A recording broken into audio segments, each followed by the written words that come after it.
Hər kəs salam. Mən Master Alfa Tədris Mərkəzinin İngilis dili müəlliməsi İsmailova Nərgiz. Bugün sizlərlə 26.04.2026 tarixində keçirilmiş sınaq imtahanının ingilis dilindən olan, yəni ingilis dili fənnindən olan tapşırıqların izahına baxacağıq. Gəlin ilk olaraq dinləmə mətninin izahı ilə başlayaq. İlk sualımıza gəlin baxaq.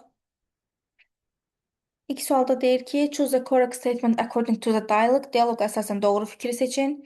Burada C variantı olacaq. The first geography lecture was confusing both for Tim and Mia.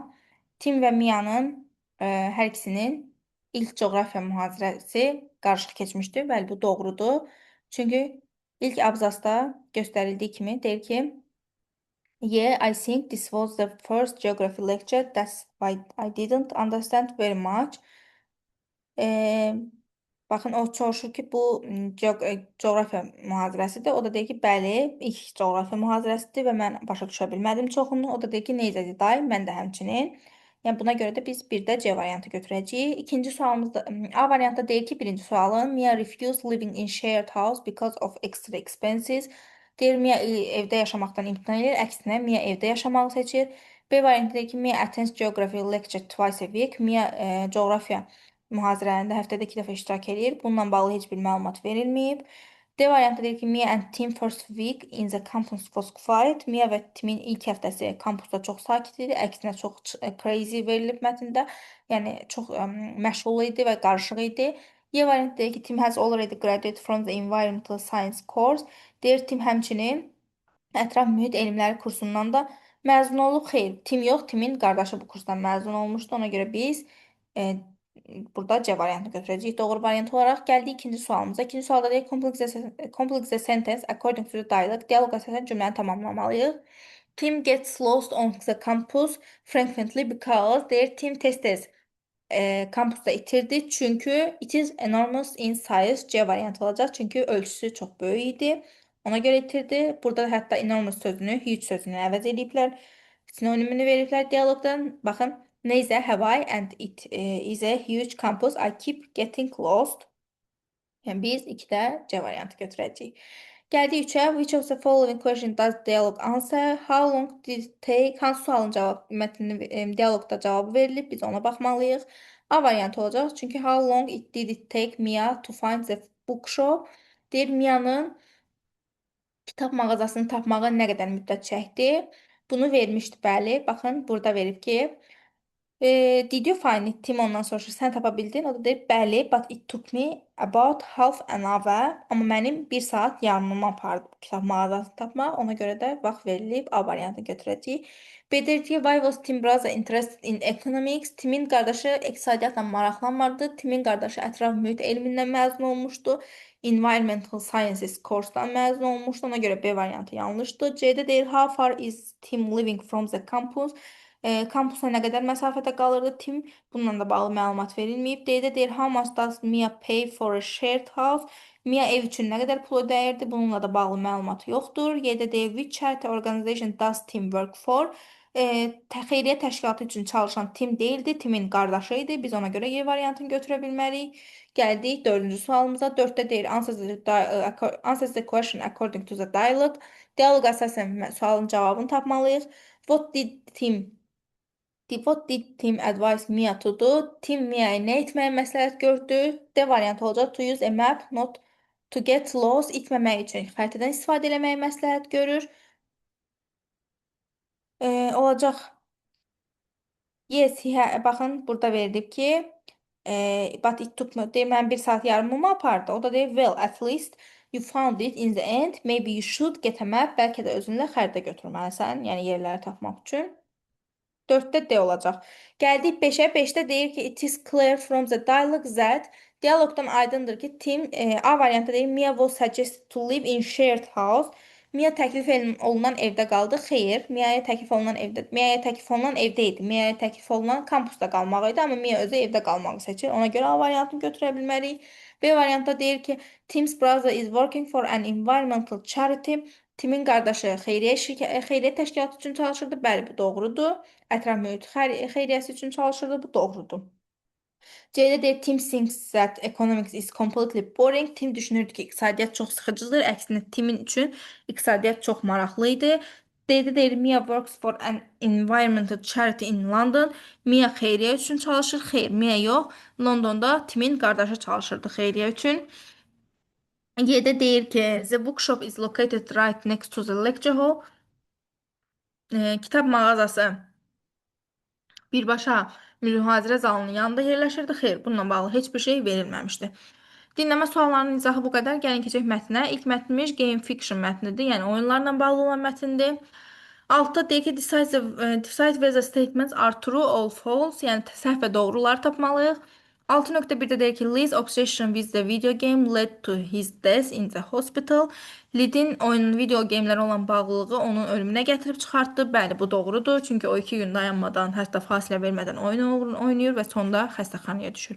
Baxın, he suffered cardiac arrest and eventually died in the hospital. Hətta hospitalda ölür. Ona görə biz true götürəcəyik.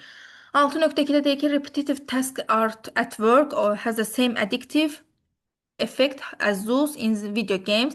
Deyir, şəxsi verilən tapşırıq, işdə verilən şəxsi tapşırıqlar oyunlarda verilən tapşırıqlarla eyni bağlılığı yaradır. Xeyr, əksinə şəxsi verilən tapşırıqlar, baxın, 3-cü abzatın sonunda deyir ki, while repetitive tasks at work or school make us switch off, the same task in games keep us hooked. Deyir, əksinə şəxsi verilən tapşırıqlar işdə və ya məktəbdə özündən uzaqlaşdırır və yorur, amma oyunda verilən tapşırıqlar özünə bağlayır. Buna görə də bizim cavabımız false olacaq. 6.3-də deyir ki, game fiction aims to use game elements to improve real world productivity. Deyir ki, oyunların əsas məqsədi real dünyada da olan məhsuldarlığa, yəni ayaq uydurmaqdır. Bəli, bu doğrudur. Hətta bəzi araşdırmacılar artıq bununla bağlı düşünməyə başlayıblar.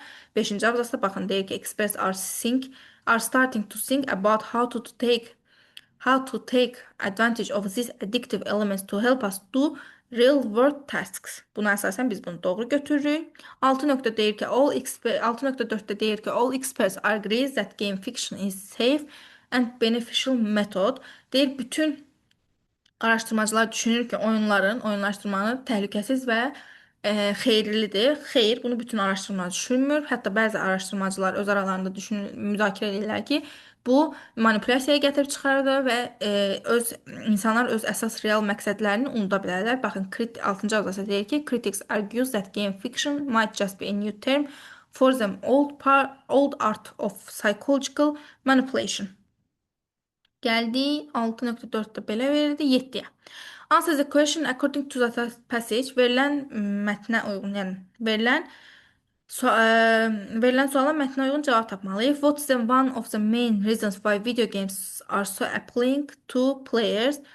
Niyə? Əsas səbəb nədir ki, video oyunları oyuncuları belə özlərinə cəlb eləyə bilirlər? B variantı olacaq. The acquisition of instant feedback regarding one's advancement. İnsan oynayanların dərhal feedback də ala bilmələridir və yəni öz tərəqqilərini dərhal görə bilməkləridir. Baxın, burada 4-cü abzada deyir ki, provide an immediate sense of progress through experience point, hətta XP-lər qazanırlar. Buna görə 3-cüdə 7-ci olacaq B variantı. 8-ci suala gəldik. Complete the sentence according to the passage. Verilən cümləni mətnə əsasən tamamlamalıyıq. While hard tasks at school often make us lose interest and switch off. Deyir, baxmayaraq ki, çətin tapşırıqlar məktəbdə bizi uzaqlaşdırır, marağımızı itirir. Bununla müqayisədə, baxın, bayaq 3-cü abzasda cümlə verilmişdi ki, while repetitive tasks-la hard tasks eyni şeydir zaten. At work or school makes us switch off the same tasks in games keep us hooked. Yəni oyundakı tapşırıqlar bizi özünə bağlayır. Biz də buna uyğun olaraq B variantını götürəcəyik. Comparable monotonous activities within games maintain players interest. Deyir, müqayisədə həmin video gamedəki oyunlar, yəni aktivitelər, fəaliyyətlər daha çox insanların marağını çəkir. Bu doğrudur. Gəldik 9-a. 9-da deyir ki, what does the word dedication mean in the passage? Dedication sözünün definition tapmalıyıq, yəni izahı olan variantı götürməliyik. D variantı olacaq, the willingness to give a lot of time and energy to something, bir şeyə çox vaxtını və enerjini fəda eləmək, vermək, bunu nəzərdə tutur. Bəli, doğrudur. Dedication həsr etmək deməkdir zaten. Gəldik 10-cu suala. 10-cu suala deyir ki, how long did Lee play StarCraft without any breaks? Deyir, neçə müddət Lee oyun oynamadan, yəni fasiləsiz oynaya bildi? 2 gün olacaq. Baxın, ikinci abzasda verilib ki, he spent 2 full days and nights without food, sleep or even short breaks. Hətta qısa fasilələr də olmadan vaxt keçirdib 2 gün oyunlarla. Bu doğru, yəni bunun cavabı verilib mətndə. 2-də deyir what are the three elements that making game addictive? 3 əsas element hansıdır ki, oyunları özünə bağlayır? Tapşırıqların olması, dərhal feedback ala bilmələri oyunçuların, yəni öz tərəqqilərini görə bilmələri və sosial status. Bu 3 əsas elementi sadalamışdı mətndə. 3-də deyir ki, how much did Lee's medical treatment cost his family? Lee'nin medikal, yəni tibbi müalicəsi nə qədər tutdu? Nə qədər qiymət, yəni e, xərci nə qədər oldu? Bununla bağlı heç bir şey verilməmişdi. 4-də deyir what's the potential danger of gamification according to critics? Deyir tənqidçilərin əsas potensial təhlükə olaraq oyunlaşdırmada nəyi görürlər? Bayaq dediyimiz kimi 6-cı abzasda critics argues that gamification might just be a new term for the old art of psychological manipulation, yəni manipulyasiyaya gələ bilərlər insanlar və real məqsədlərindən caya bilərlər, onu unuda bilərlər, oyunları özlərini çox qaptıra bilərlər. Bunu nəzərdə tuturdu. 4-ün də cavabı verilib. 5-də deyir ki, why did Lee choose StarCraft instead of World of Craft? Deyir, niyə Lee StarCraft'ı seçdi World of Warcraft oyununa qarşı? Digər oyunu niyə seçdiyi ilə bağlı dəqiq bir səbəb yoxdur mətndə. Ona görə biz 5-də götürə bilmirik. Cavabımız olacaq 1, 2, 4. Gəldik ikinci mətnə. İkinci mətndə araşdırma ilə bağlı olan mətnlər idi. 11.1-ə baxaq. Despite perception of increased business, modern individual possess more leisure time than previous generations. Deyir ki, indi biznesin qalxmağından, daha çox işlərindən olmağından asılı olmayaraq bizim əvvəlki nəslə nəzərən daha çox vaxtımız var. Bəli, bu doğrudur. Hətta mətnin birinci abzasında göstərir ki, we actually have more free time than in the past. Bizim keçmişə nəzərən daha çox vaxtımız var. Bəli, doğrudur. Ona görə də biz turu götürəcəyik. 11.2-də deyir ki, the primary cause of modern stress is the inability of individuals to afford to travel to the countryside. Deyir, modern stressin əsas səbəbi şəhər kənarına, yəni kəndə doğru səyahət eləməməkdir. Xeyr, səyahət eləməməklə bağlı deyil. Maddi imkanın olmaması, şəhər həyatının çətinlikləri də əsas stresin səbəbi. Ona görə biz cavabımızı false götürəcəyik. 11.3-də deyir ki, urban settings can have a determinal impact on a person, cognitive function and emotional regulation. Deyir ki, şəhər həyatında yaşamaq insanın yəni beyinsel funksiyalarına və emosiyalarına təsir göstərir. Bəli, bu doğrudur. Yaddaşları zəifləyir. Baxın, ikinci abzasda verilib ki, reduce memory shorter. Baxın burada. Reduce memory, shorter attention spans and weaker problem solving skills. Hətta it hard to concentrate or control emotions. Yəni bu çətinləşir insanların özünü və emosiyalarını idarə etməsi, yaddaşları zəifləyir. Ona görə də bəli doğrudur. 11.3. 11.4-də deyir ki, in the United States browsing in the internet is the most frequent way citizens spend their time away from work. Deyir Birləşmiş yəni ABŞ-da Birləşmiş Krallığı daha doğrusu internetdən istifadə, internetdə araşdırma aparmaq, işdən yəni boş vaxtlarını ən çox buna sərf edirlər. Xeyr, yanlışdır. Ən çox vaxtlarını baxın ən çox vaxtlarını televiziyaya baxmaqla sərf edirlər. Görürsüz? The most common pastime worldwide is watching television, which takes up more than half of Americans' leisure time. Yəni televiziyaya baxmaqla keçirirlər, internetdə vaxt keçirtməklə deyil. Ona görə false olacaq. Gəldik 12-ci cümləyə. 12-ci cümlə deyir ki, 12-ci suala. Which of the following sentence can start the fourth paragraph? 4-cü paragraf nə ilə başlaya bilər? Hansı cümlə ilə? 4-cü paragrafda ümumiyyətlə uşaqların şəhər həyatından, istirahət elə bilməməklərindən, bundan əziyyət çəkdiklərini danışırlar. Ona görə də B variantı olacaq. In addition to the impact on adults, the lack of exposure to natural environment has a significant effect on the young generation. Böyük insanlardan, yetişkinlərdən sonra əsas səbəb ondadır ki, cavan nəsil, yeni nəsil təbii ətraf mühitdən uzaq dururlar, şəhər həyatına məhkumdurlar. Buna görə də bu çox böyük təsir yaradır gənclər üzərində. Arxasınca da biz deyirik ki, children suffer even more from city life. B variantı olacaq. 13-də stimulus sözü. What does the word stimuli mean in paragraph second? İkinci paragrafda verilən stimul sözünün mənası nədir? Stimul B variantı olacaq. Physical or sensory inputs that provoke a reaction in an organism. Orqanizmdə, yəni orqanizmdə əmələ gələn, yaranan fiziki və ya emosiyalı təsir nəzərdə tutur stimul sözünün definition olaraq. Gəldik 14-ə. 14-də deyir ki, complex the sentence according to to the passage. Mətnə əsasən cümləni tamamlamalıyıq.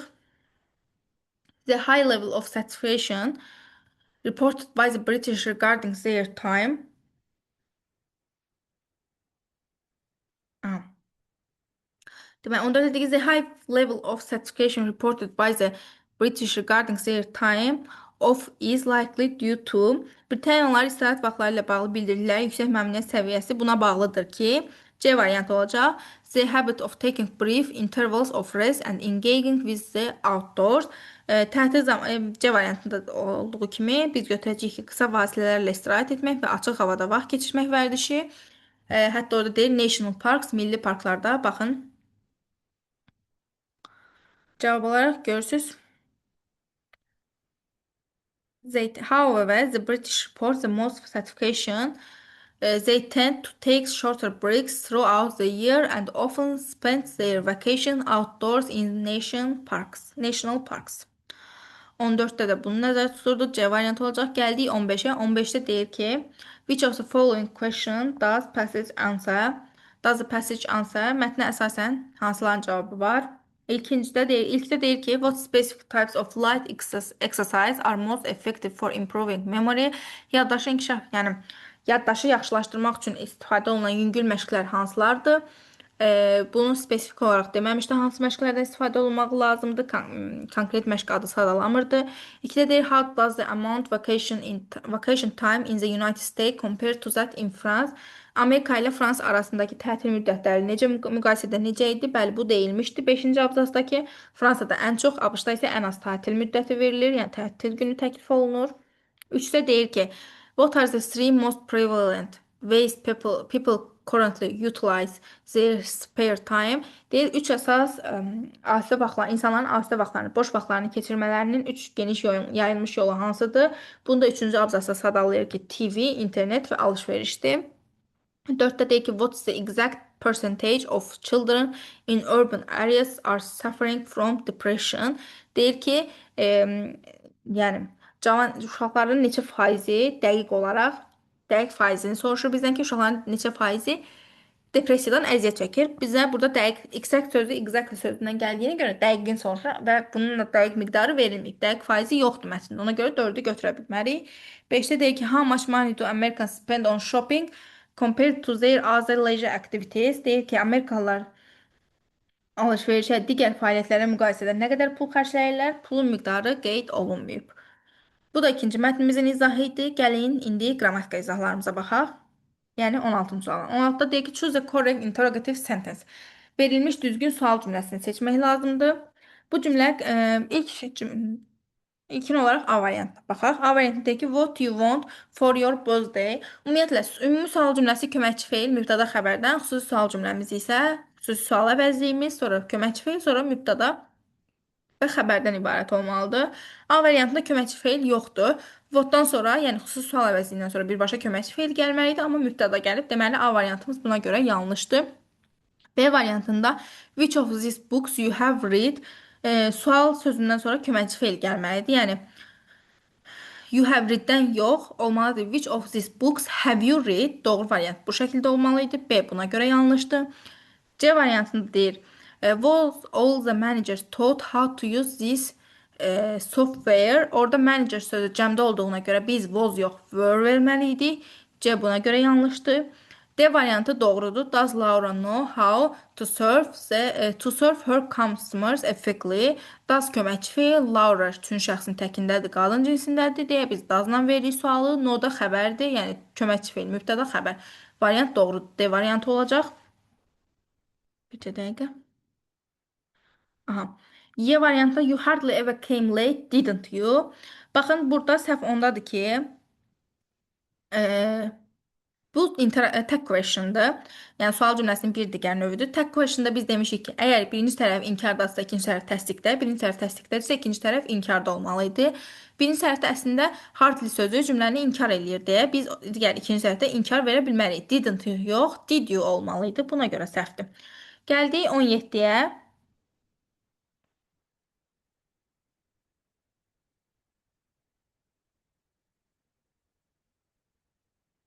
Tabii ki de düzeldi. Aha. Choose a wrong pair of synonyms. Doğru sinonimləri seçmək lazımdır.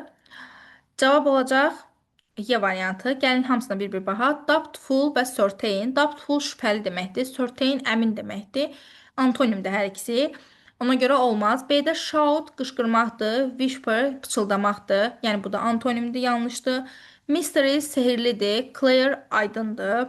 Yəni mysterious eyni zamanda qaranlıq mənasında da ola bilər. Ona görə aydın və sehirli, yəni qaranlıq sinonim yox, antonimdir. Scold da anlamaqdır, praise də tərifləməkdir. Bunlar da səhvdir, ona görə yanlışdır, antonimdilər. Bizə sinonim lazımdır. Flourish çiçəklənməkdir, flower sözündən gəlir. Develop da inkişaf etməkdir. Hər ikisi də bir-birlərindən antonim yox, sinonim olurlar. Ona görə bir dəqiqə mən sualı dəyişdirdim. Deməli, choose a wrong pair of antonyms deyil. Səhv antonim cütlüyünü tapmalıydıq. Yəni, doubtful-la certain doğrudur. Shout-la whispers antonimdir. Mystery-ilə clear antonimdir. Scold-la praise hər biri antonimdir. Bayaq izah elədiyim kimi. Sadəcə flourish-la develop sinonimdirlər. Bizə də wrong pair of antonyms istədiyinə görə Y variantını götürəcəyik. Burada cavabımız olacaq. Oy. Y. Burada da cavabımız D-dir. Bunu da işarələyək. Gəldik 18-ə. 18-də cümləni tamamlamalıyıq. Məntiqi cəhətdən tamamlamalıyıq. The majority are in favor of banning smoking. Əksəriyyət siqaretin qadağan olunmasının tərəfdarıdır. Baxaq. A-da deyir ki, as smoking isn't considered harmful. Zərərli hesab olunmur. Bu məntiqi cəhətdən düzgün deyil, çünki siqaret zərərlidir. A yanlışdır. B-də deyir ki, in order to increase cigarette sales in the country. Ölkədə siqaretin satışını artırmaq üçün, increase artırmaq deməkdir. Əgər bir insan bir şeyin satışını artırmaq istəyirsə, onu niyə qadağan eləsin? Məntiqi cəhətdən doğru deyil. C variantında deyir ki, because it brings benefit to economy. İqtisadiyyata xeyirlidir. Əgər iqtisadiyyata xeyirlidirsə, niyə bunu ləğv eləyək? Yenə yanlışdır. D doğru variantdır. Because it directly influences human's health harmful. Çünki birbaşa olaraq insanın bədəninin sağlamlığına, insan sağlamlığına təsiri var, ziyanı var. Ziyanı var. Buna görə də biz D variantı götürəcəyik.